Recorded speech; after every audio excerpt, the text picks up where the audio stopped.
Hello दोस्तों, I hope आप सब अच्छे होंगे, अपनी तैयारी अच्छे से कर रहे होंगे। साथ ही इस वीडियो में हम लोग यूपी पुलिस एग्ज़ाम के लिए जो हिंदी वाला सेक्शन है, हिंदी के जो प्रीवियस ईयर क्वेश्चंस पेपर हैं और विभिन्न राज्यों में जो पुलिस में क्वेश्चंस पूछे गए हैं या फिर से अन्य जो एग्ज़ाम में क्वेश्चंस पूछे गए हैं हिंदी से रिलेटेड, उनको डिस्कस करेंगे। और जैसा कि एग्ज़ाम में जो है बहुत ज़्यादा दिन तो अभी नहीं रहे हैं, एक प्रोडक्टिव पढ़ाई की जो प्रोडक्टिव तैयारी की जो जो दिन बचे हैं, मेरे ख्याल से 15 से 18 दिन बचे होंगे, क्योंकि उसके बाद से जो है आपका सेंटर अलॉट हो जाएगा, कहाँ किसका सेंटर गया है, और इस बार जो है सेंटर दूर दूर भी भेजेगा, तो उसके बाद पढ़ाई होना फिर ईजी नहीं रह जाएगा और उसके बाद पढ़ाई हो भी नहीं पाएगी। तो इन 15 से 18 दिनों में जो भी आप प्रोडक्टिव पढ़ाई करेंगे, इसमें ज़्यादातर कोशिश ये करिए कि जो आपके जीएस वाले मैथ, रीजनिंग और फिर से इसे अगर छोड़ दिया जाए तो जीएस हो गया और फिर से हिंदी हो गया, इसमें जो है जितना आप प्रैक्टिस कर लेंगे, क्योंकि यह कि यूपीएससी का एग्ज़ाम नहीं है कि कोई भी क्वेश्चन रिपीट नहीं होगा, ठीक है। यूपी पुलिस है और घुमा फिरा कर के ये है कि 10-12 साल में यूपी में जो क्वेश्चंस पूछे गए हैं यूपी पुलिस में या फिर से अन्य जो यूपी 8080 में, ठीक है, या फिर से अन्य राज्यों में जो पुलिस की भर्तियां हुई हैं उसमें जो हिंदी से रिलेटेड क्वेश्चन पूछे गए हैं, यही सब क्वेश्चन जो है पूछे जाएंगे, ठीक है। तो इसमें आप ये है कि इन दिनों में आप जितना प्रैक्टिस कर लेंगे उसमें जो है आपका ज़्यादा फ़ायदा रहेगा। जितना अधिक प्रैक्टिस करेंगे उतना जो है आपको कॉन्फिडेंस डेवलप होगा, उसके साथ साथ जो है आपकी तैयारी भी ठीक ठाक हो जाएगी। तो कोशिश यही करिएगा कि 15 से 18 दिनों में जितना ज़्यादा प्रैक्टिस कर पा रहे हैं प्रैक्टिस करिए। प्रैक्टिस करने से क्या है कि जो डाउट है वो भी आपके क्लियर होंगे, उसके साथ साथ जो है जो नए क्वेश्चंस हैं उनके बारे में जो है जो आपका एक कह सकते हैं कि कन्फ्यूजन है वो भी दूर हो जाएगा, ठीक है। तो इस वीडियो में हम लोग हिंदी के जो भी आपके सिलेबस हैं यूपी पुलिस के, उसके अकॉर्डिंग जो है सारे जो आपके टॉपिक हैं उन टॉपिक से क्वेश्चन सॉल्व कराए जाएंगे। इस वीडियो में हम लोग 200 क्वेश्चन जो ऑब्जेक्टिव क्वेश्चन हैं उनको सॉल्व करेंगे, और इसी तरह जो है आपके जो भी टॉपिक है सारे टॉपिक से 200 400 क्वेश्चन जो है ऑब्जेक्टिव फॉर्म में कवर कराए जाएंगे। तो इन्हें आप लोग सॉल्व करिए और उसके बाद देखिए कि कौन से क्वेश्चंस फंस रहे हैं। जो क्वेश्चंस आप लोगों को समझ में ना आए कमेंट बॉक्स में कमेंट करके पूछ भी सकते हैं, और इसका पीडीएफ भी आप लोगों को टेलीग्राम चैनल पे प्रोवाइड करा दिया जाएगा, जिसका लिंक आप लोगों को डिस्क्रिप्शन बॉक्स में मिल जाएगा, ठीक है। वहाँ से पीडीएफ डाउनलोड करके भी आप लोग प्रैक्टिस कर सकते हैं। तो चलिए इसी के साथ वीडियो की शुरुआत करते हैं। हिंदी वर्णमाला में उष्ण व्यंजन किसे कहा जाता है? हिंदी वर्णमाला में उष्ण व्यंजन की अगर बात करें, उसमें व्यंजन श श श यह जो है उष्ण व्यंजन के अंतर्गत आते हैं, ठीक। हिंदी के जिन वर्णों का उच्चारण करते समय केवल श्वास का प्रयोग किया जाए उसे क्या कहा जाता है? उसे कहा जाता है अघोष, ठीक है। य र ल व व्यंजनों को क्या कहा जाता है? य र ल व व्यंजन जो है यह अंतःस्थ व्यंजन कहलाते हैं, ठीक है। निम्नलिखित में से ओष्ठ ध्वनि कौन सी है? फ जो है जिसके बोलने में केवल होठों का योगदान होता है, ठीक है, मुख्य रूप से होठ जो है काम करते हैं, ठीक, उन्हें ओष्ठ व्यंजन कहा जाता है, तो वो हो जाएगा आपका फ। वॉवेल को हिंदी में क्या कहा जाता है? इसे स्वर कहा जाता है। जिन शब्दों के अंत में अ आता है उन्हें क्या कहा जाता है? उन्हें अकारांत कहा जाता है। कौन स्वर नहीं है? कौन जो है स्वर नहीं है? ये हो जाएगा आपका ब। ब क्या है? यह एक व्यंजन है। निम्नलिखित में से कौन सा वर्ण घोष है? यह हो जाएगा आपका द। द जो है यह एक प्रकार का घोष है, घोष व्यंजन के अंतर्गत है, ठीक है। और भाषा की सबसे छोटी इकाई किसे कहा जाता है? भाषा की जो सबसे छोटी इकाई है उसे वर्ण या फिर अक्षर कहा जाता है। वर्णमाला किसे कहा जाता है? वर्णमाला जो है व्यवस्थित वर्ण समूहों को वर्णमाला कहा जाता है, ठीक, ऑप्शन डी हो जाएगा। निम्नलिखित में से कंठ ध्वनि किसे कहा जाता है? क और ख जो है यह कंठ ध्वनियाँ कहलाती हैं। निम्नलिखित में से उच्चारण स्थान के आधार पर मूर्धन्य व्यंजन कौन सा है? ड और ढ जो है यह दोनों मूर्धन्य व्यंजन है, ठीक, तो सी हो जाएगा। निम्नलिखित में से अल्प प्राण वर्ण कौन सा है? यह क और ग जो है यह अल्प प्राण के अंतर्गत आता है, ठीक है, तो ऑप्शन बी हो जाएगा। निम्नलिखित शब्दों में से नवीन विकसित ध्वनियों कौन सी हैं? यह ख और ग जो है यह नवीन विकसित ध्वनियाँ हैं। ख और ग नहीं, यह ख और घ इसे कहा जाएगा, ठीक है। क्यों?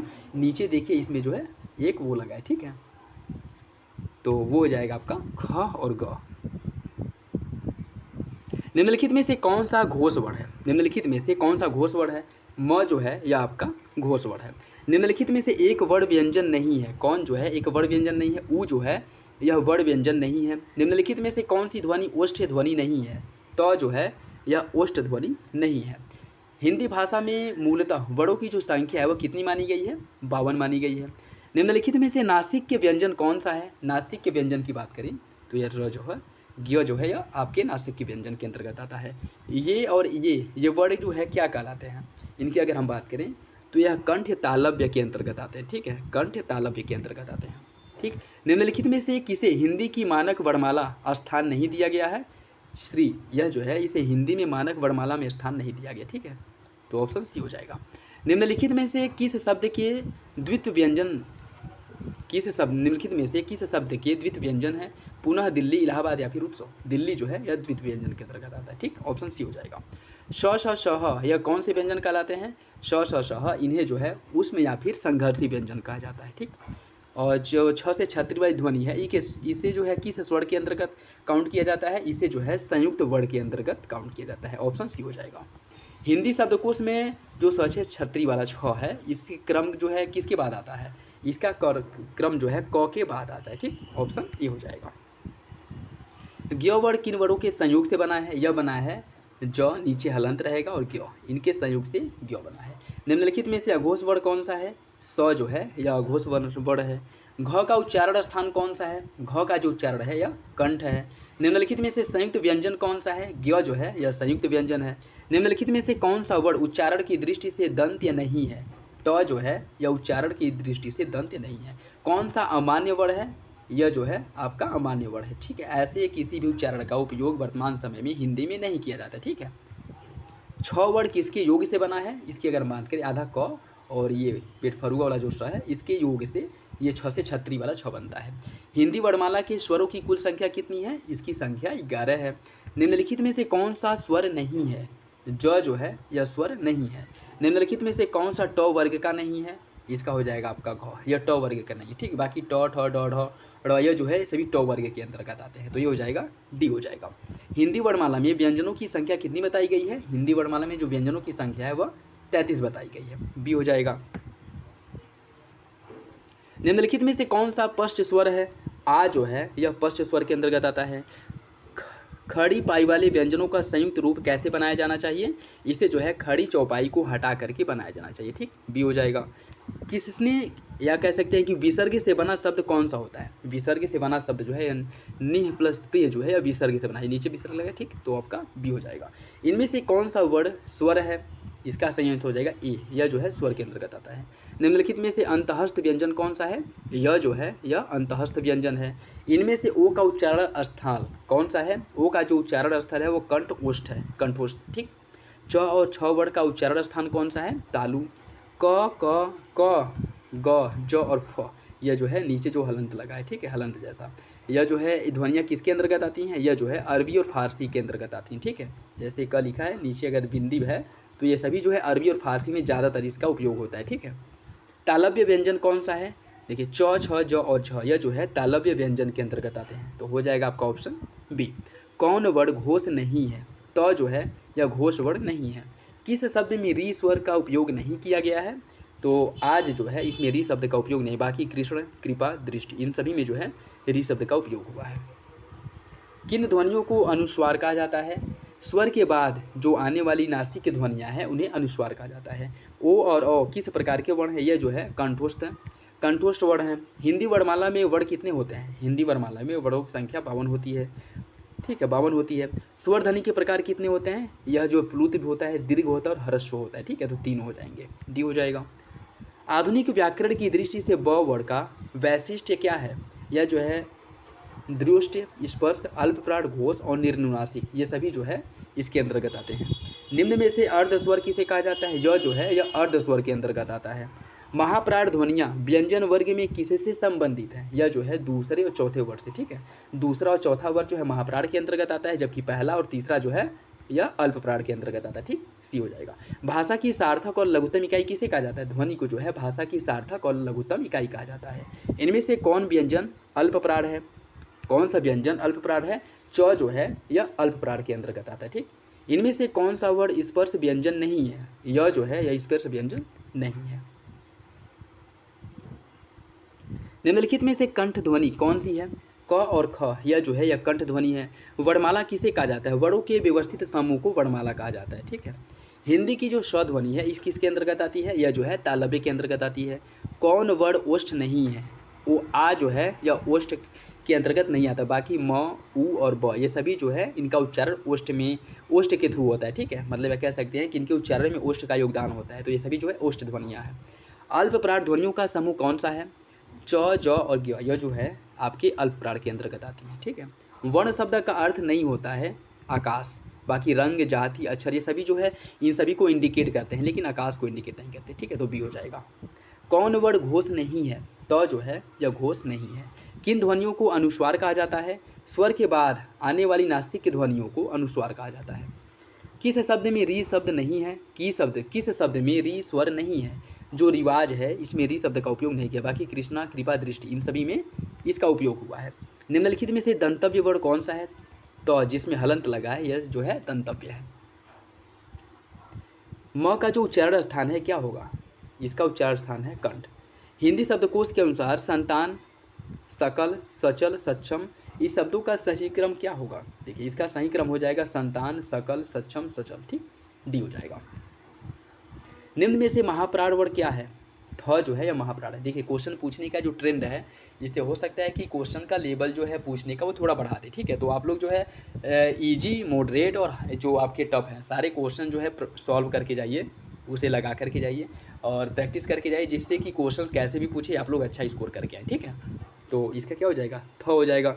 हिंदी शब्दकोश में अ व अह किस वर्ण के अंतर्गत आते हैं? यह जो है अ के अंतर्गत आएगा। ठीक, बी हो जाएगा। छ से छत्र किसके योग से बना है? क और श के ऊपर हम देखे ही हैं। निम्न में से कौन सा शब्द अमात्रिक है? जो कलरव है यह अमात्रिक, मतलब इसमें किसी मात्रा का उपयोग नहीं किया गया है। अयोगवाह किसे कहा जाता है? विसर्ग को अयोगवाह भी कहा जाता है। ट वर्ग में किस प्रकार के व्यंजन आते हैं? यह जो है मूर्धन्य आते हैं। प्रयत्न के आधार पर ल किस प्रकार की ध्वनि है? यह जो है पार्श्विक ध्वनि है। ठीक है, पार्श्विक ध्वनि है। हिंदी वर्णमाला में अ और अह क्या कहलाता है? इसे अयोगवाह कहा जाता है। ठीक है, अयोगवाह।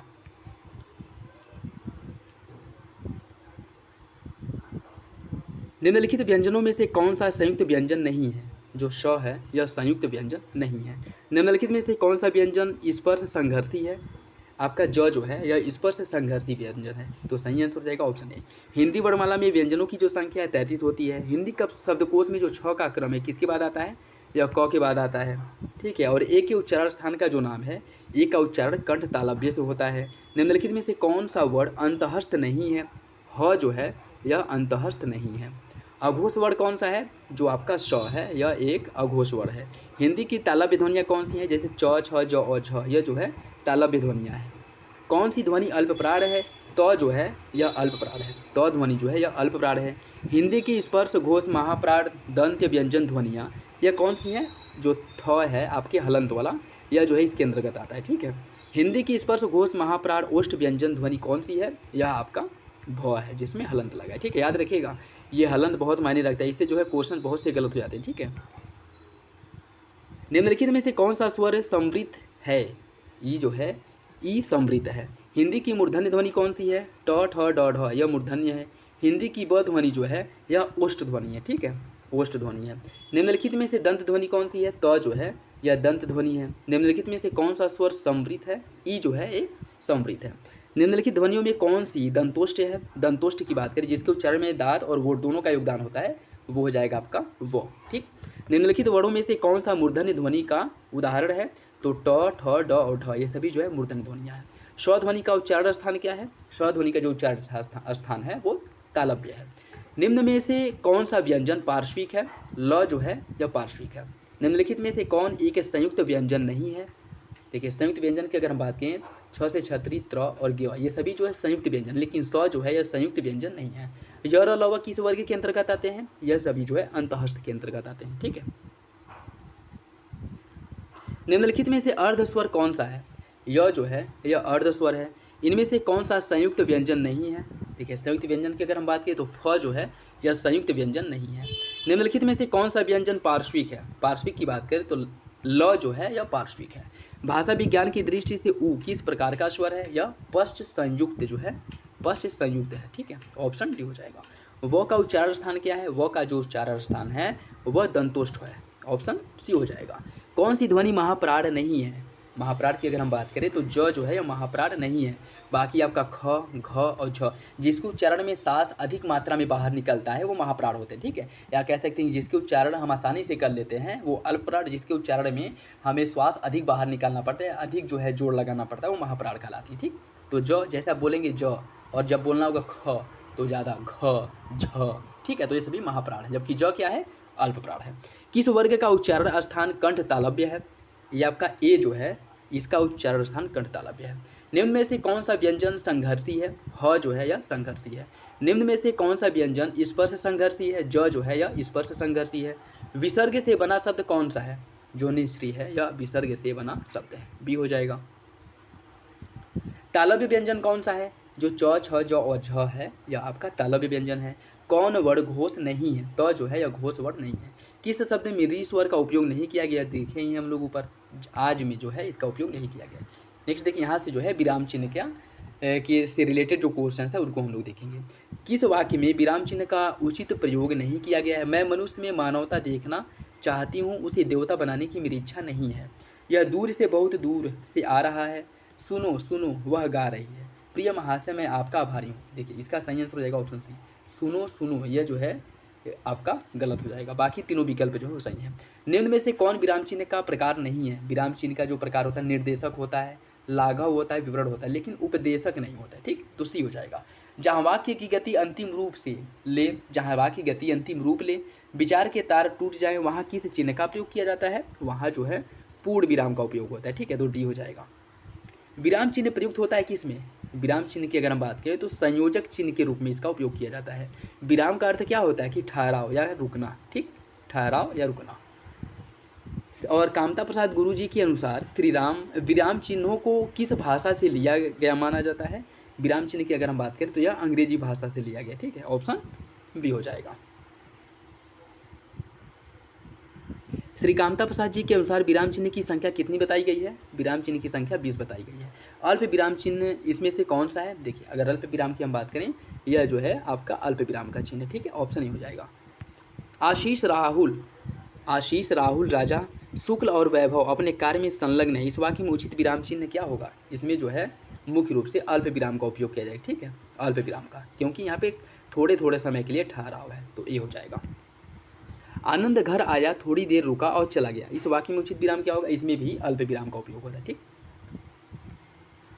मैं कृष्ण के घर पहुंचा परंतु वहां नहीं मिला, इस वाक्य में कौन सा विराम होगा? इसमें भी आपका अल्प विराम का उपयोग किया जाएगा। ठीक है, अल्प विराम का उपयोग होगा, सी हो जाएगा। समानाधिकरण शब्द के मध्य में किस विराम चिन्ह का प्रयोग होता है? इसमें जो है अल्प विराम का उपयोग किया जाता है। ठीक, वाक्य में जब एक ही प्रकार की कई संज्ञाएं आए तो उनके बीच किस प्रकार का चिन्ह लगता है? उनके बीच जो है अल्प विराम का उपयोग किया जाता है। ठीक है, ऑप्शन बी हो जाएगा। छंदों में एक चरण की समाप्ति पर किस विराम चिन्ह का उपयोग होता है? अल्प विराम का उपयोग होता है। ठीक है, अल्प विराम का उपयोग होता है। उसके साथ रामू जो बड़ा अच्छा खिलाड़ी है, कल उसकी टांग टूट गई, वाक्य में उचित विराम जो होगा आपका अल्प विराम होगा। जाना है तो जल्दी जाओ, वाक्य में उचित विराम चिन्ह का जो प्रयोग है ये भी, इसमें भी अल्प विराम का उपयोग होगा। माँ मेरा कल्याण करो, वाक्य में उचित विराम चिन्ह, इसमें भी जो है आपका अल्प विराम होगा। जब वाक्य में एक समान अधिकरण का प्रयोग होता है तो किस विराम का उपयोग किया जाता है? इसमें भी अल्प विराम का ही प्रयोग किया जाता है। मिश्रित तथा संयुक्त वाक्य में विरोध का भाव प्रकट करने के लिए किस विराम चिन्ह का उपयोग किया जाता है? अर्ध विराम का। ठीक है, इसमें अर्ध विराम का उपयोग होता है। और करणवाचक क्रिया विशेष में किस प्रकार के विराम चिन्ह का उपयोग होता है? इसमें जो है अर्ध विराम का उपयोग इसमें भी किया जाता है। पूर्ण विराम का प्रयोग किया जाता है किसमें? वाक्यों के अंत में पूर्ण विराम का जो उपयोग है वाक्य के अंत में किया जाता है। किस वाक्य में पूर्ण विराम चिन्ह का प्रयोग नहीं किया गया है? देखिए वाक्य के अंत में होता है, कहानी उपन्यास लिखने में छंद के चरण की समाप्ति पर, लेकिन छंद के एक चरण की समाप्ति पर पूर्ण विराम का उपयोग नहीं किया जाता है। ठीक है, याद रखिएगा। तुम कब आओगे, इस वाक्य में उचित विराम कौन सा है? प्रश्नवाचक चिन्ह। तुम कब आओगे, या पूछा जा रहा है कि कब आओगे। ठीक है, तो इस पर यहाँ पे प्रश्नवाचक चिन्ह होगा। ठीक है, बी हो जाएगा। आहा आहा तुम्हें पाकर कितना आनंद आ रहा है, वाक्य में विराम चिन्ह का प्रयोग क्या होगा? यहाँ पे जो है विषम्यादि बोधक का उपयोग होगा। ठीक है, जो ये वाला, ठीक, विषम्यादि बोधक, बी हो जाएगा। कबीर वाड़ी के डिक्टेटर थे, इस वाक्य में किस चिन्ह का प्रयोग किया गया है? इसमें जो है उद्धरण चिन्ह का उपयोग किया गया। ठीक, ये हो जाएगा। संयोजक चिन्ह को किस अन्य नाम से जाना जाता है? इसे समासिक चिन्ह के नाम से, संयोजक चिन्ह को समासिक चिन्ह भी कहा जाता है। ठीक है, ये हो जाएगा। भूल सुधारने अथवा शब्द में किसी त्रुटि को सही के लिए कोष्टक का प्रयोग किया जाता है। किस कोष्टक का? देखिए मान लीजिए लिखने में कुछ गलती हो गई है, ठीक है, और आप चाहते हैं कि यह सुधर जाए, और हमको मतलब एग्जामिनर जो है अगर उसकी नज़र पड़े तो उसे यह एहसास हो कि हाँ सामने जो लिख रहा था उसे यह पता था कि हाँ ये गलती हो गई, तो उस समय जो है इस चिन्ह का प्रयोग किया जाता है। ठीक है, इस कोष्टक का। विवरण चिन्ह कौन सा है? विवरण चिन्ह के अंतर्गत इसका उपयोग किया जाता है, ठीक है। ये जो होता है विवरण चिन्ह होता है, बी हो जाएगा। और पुनरुक्ति व लाघव चिन्ह कौन सा है? पुनरुक्ति और लाघव शब्द की अगर हम बात करें तो ये है, ठीक है। पुनरुक्ति और लाघव ये हो जाएगा। पाद चिन्ह श्रीकांता गुरु के अनुसार अभिविहित कौन सा है? रेखा, ये हो जाएगा। हंस पद किस विराम का एक और नाम है? पूर्ण विराम को ही हंस पद भी कहा जाता है, ठीक है। पूर्ण विराम को हंस पद कहा जाता है। तुल्यता सूचक चिन्ह कौन सा है? तुल्यता सूचक की अगर हम बात करें तो यह जो है तुल्यता सूचक है, ठीक है। पसाड़, पत्थर, बिडौजा, इंद्र, इन सब के बीच में जैसे उपयोग होता है, ठीक है। तो ये तुल्यता सूचक है। पाद बिंदु चिन्ह की पहचान कीजिए। पाद बिंदु चिन्ह जो है ये आपका पाद बिंदु चिन्ह है। और समाप्ति सूचक चिन्ह कौन सा होता है? समाप्ति सूचक की अगर हम बात करें तो इसके अंतर्गत जो है इस चिन्ह का उपयोग किया जाता है। किस शब्द में ए स्वर नहीं है? वैदिक, वैदिक में ए स्वर नहीं है, ठीक।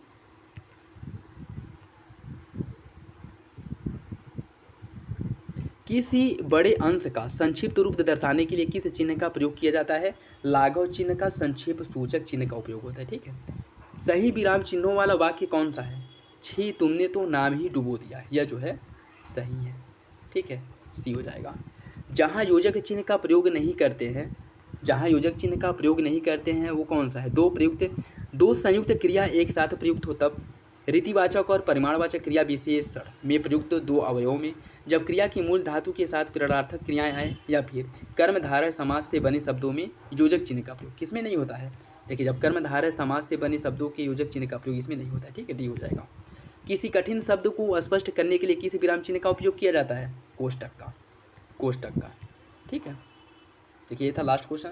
इसमें हम लोग जो है लगभग 200 के क्वेश्चन जो है देखे हैं, ठीक है, जो प्रीवियस ईयर क्वेश्चन पेपर में विभिन्न एग्जामों में पूछे गए थे। तो ऐसे ही क्वेश्चन जो आएंगे, और मुश्किल से ज़्यादा समय नहीं, 20 से 21 में 22 मिनट लगा है, ठीक है। तो आप लोग जो है प्रैक्टिस ऐसे करते रहिए। बाकी हिंदी के आपके जो भी टॉपिक हैं, जो सिलेबस हैं यूपी पुलिस के लिए, उन सबको प्रॉपर कवर कर लिया जाएगा, ठीक है। जो प्रीवियस ईयर क्वेश्चन पेपर हैं उनको भी, और अन्य स्टेट में जो क्वेश्चंस पूछे गए हैं उनको भी प्रॉपर कवर किया जाएगा, ठीक है। तो इससे क्या होगा कि आपके जो डाउट हैं और नए नए जो क्वेश्चंस अन्य स्टेट में पूछे जाते हैं, अन्य एग्जाम में पूछे जाते हैं, वो भी आपको पता चल जाएंगे। तो उससे रिलेटेड अगर क्वेश्चन बनते हैं तो आप आराम से सॉल्व कर लेंगे, ठीक है। तो बाकी वीडियो आप लोग बताइएगा कि कैसा लगा, और कमेंट करके कोई डाउट हो तो पूछ सकते हैं, और चैनल पर नए हैं तो सब्सक्राइब कर ले, और वीडियो को जरूर लाइक कर दिया करें। चलिए, मिलते हैं अगले वीडियो में, तब तक के लिए धन्यवाद।